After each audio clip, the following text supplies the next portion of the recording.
आई गेली मैया दुर्गा सजी गेल नगरिया, विष्णु यादव गाबै मैया के गुणगान।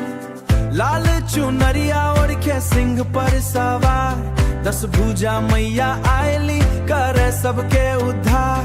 फूलमाला चढ़ाबै छी, दीप जलाबै छी, भक्ति में डूबल दिल आरती गाबै छी।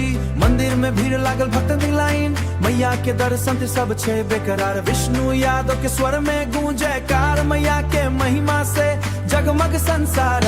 आई गेली मैया दुर्गा साची गल नगरिया, जय जय बोले सभे गूंजे हर गलिया।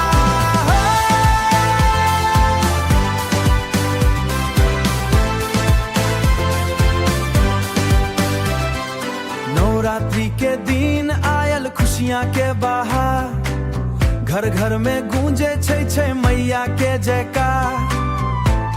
पंडाल सजल छै रोशनी के लहर, नाचे गाबै सभे हवरसनी, नाचे सब जवान।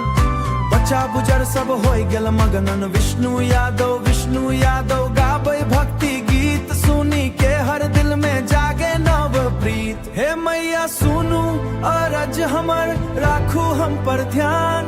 दुख संकट दूर करू, दीजो सुख सम्मान। हम सब अहाँ के बालक, करू कृपा अपार। विष्णु यादव पर राखू मैया अपन प्यार। विदाई के बेला में आँख होइनी, मैया के बिछोह में मन होई अधीर। फेर आबू मैया ई अछि अरदास, अगला बरख जल्दी करब पुनः निवास। अहाँ बिना सुना लागे हर के नाम, विष्णु यादव की प्रार्थना स्वीकार। सदा राखू मैया अपन स्नेह अपार। जय जय दुर्गा मैया, जय जय जगदम्बा। अहाँ से ही जीवन, अहाँ से ही अंबर। ढोल नगारा बाजे गूंजे हर धाम, विष्णु यादव गाबै मैया के नाम। जय जय दुर्गा मैया,